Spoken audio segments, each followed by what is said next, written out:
Lui è la star della robotica geminoide ed è autore di celebri testi sulla robotica come Android Science e Che cos'è un robot? Docente al Dipartimento di Sistemi di Innovazione della Graduate School of Engineering Science dell'Osaka University e costruttore di alcuni robot umanoidi che lo hanno reso celebre, tra cui uno a sua immagine e somiglianza, ma quello che arriva invece è quello vero, è promesso assolutamente lui.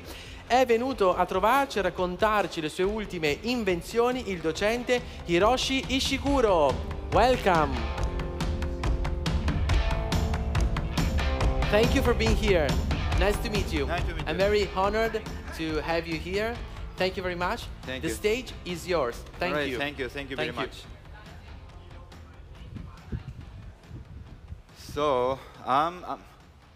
So today I'm going to talk about the avatar and the future societies, right? I have several appointments, but basically I'm focusing on the avatar development, right? So I'm studying the avatar in a university, in a research institute, and I'm running the very big project, and I'm running the business of avatars. Okay, this is futures of what I want to realize. Okay, in the near futures, we need help by robots and avatars. Okay, so and especially in Japan, we're going to have a serious problem of a labor shortage. How we can solve that, right? So if we use the avatar and the robots, then we can solve that problem. And in order to do that, I have developed these robot software that include the very human-like robots, right? So in the middle, that is not my pictures. That is a robot. That is my Android. So why do we need a humanoid robot? The human has a brain that recognizes humans. Therefore, the ideal interface for human is the humans. And we realize the human-like information media that people can easily use and interact with. And at the same time, so we will use it to understand the higher cognitive functions of humans. So we call this a synthetic approach and explore what it means to be human through the interaction with human-like robots. So this is the reason why I'm focusing on the very human-like robot. Right? So far in robotics, we have focused on the basic elements for the robot, like a sensor and a manipulator. But thanks to the large language model, we could solve the big bottleneck for the conversational robots. Okay, and then after this, we can attack to these very important, the human-like features, the meta-level cognitive function for both the humans and the robots. Okay. So this is one of my robots. I have developed the software that this is a very human-like Android, a conversational Android. Still, we are improving this robot very much.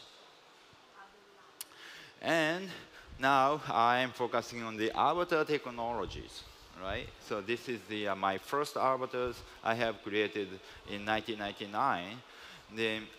When I have created, right, just after the 10 years, we got the big boom of avatars in the world, right? So many companies in the world developed this kind of a very simplified avatar that consists of a TV conference systems and a mobile platform, okay? But however, we couldn't deliver this kind of avatars in the world because the society, they couldn't accept the remote work, right? But thanks to the COVID, right? So, well, the society could encourage the remote work very much.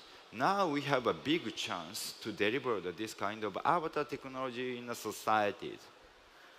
So, but on the other hand, I was a researcher. Of course, and currently I'm doing the research and the business. And at the moment, I was focusing on the research, and I have improved my avatar technologies a lot. And in 2006, I have created this very human-like avatar. It's my copy, and this is a 6th generation. Okay. Actually, this avatar has a much better gestures while speaking. This gesture is better than me, right? And then, the avatar can have AI cameras. That AI camera is much better the perceptions, better than the humans. So that means that if we use this kind of avatars, we can enhance our abilities very much, right? We can have better expressions, better perceptions. So this is the possibility of avatars, right? So avatar is basically very important for the handicapped people, but avatar can also can be also important for the ordinary people. And this is our digital minister. Okay, he is also the avatars. He is also using the avatars, right? He is very busy. Minister is very busy, and but at the same time, if he use the avatars, people start to discuss how to use the avatars, how to accept the avatars in the societies. So this is, the very important for us. Okay, and in the company, I have developing the computer graphics avatars like this, right? So if you use the normal computer, you can use this avatars, right? You can control the hands, the facial expressions, the fingers, everything, right? So this is pretty easy to use. And the Japanese companies, Japanese people likes to use these avatars, but in Europe and the United States, you like this very realistic avatars. I don't know why.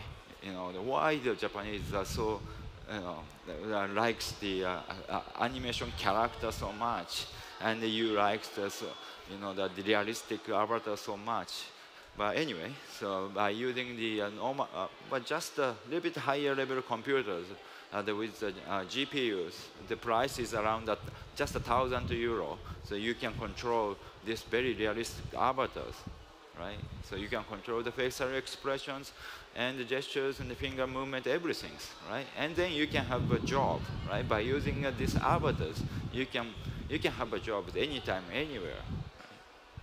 So, and actually, this company already using our avatars. Okay, so if you visit this company's web page, you can see our avatar. You can choose our avatars, right? So you can choose the telephone call and chat and avatars. But avatar is the best salespersons in these companies, right? So people prefer to talk with the avatars rather than the telephone call or chat, okay? And then, the convenience store in Japan, they are also using the avatars, right? They are using the automated cash registers, but, the Japanese convenience store has so complicated services, so many services. And then they want to ask a question to the shopkeepers, right? Instead of shopkeepers, we are using the avatars. Right? Actually, handicapped people, the people living in a very local areas, they are also using they are working here by using avatars. And then someone is handling the many convenience stores simultaneously, 3 or 4 convenience stores, right? And then, they are increasing the salary a lot, right? That salary is better than the human shopkeepers. Okay, so by using these technologies, what I want to realize is here that anyone, including the women, elders, and the people with disabilities, will be able to freely participate in various activities with abilities beyond ordinary people while expanding their physical, cognitive, and perceptual abilities using a large number of avatars. And anyone will be able to work and study anytime, anywhere, minimize commuting to work, and have plenty of free time. So I want to realize this kind of avatars in the futures. So the virtualized real world, by using avatars, we can create this virtualized real world. Now we are living in a real world. We also have the virtual world, but if we use avatars, we can have many types of jobs, many jobs, right? And we can be a different person. And then we can have more freedom to work in a real world. That is a virtualized real world.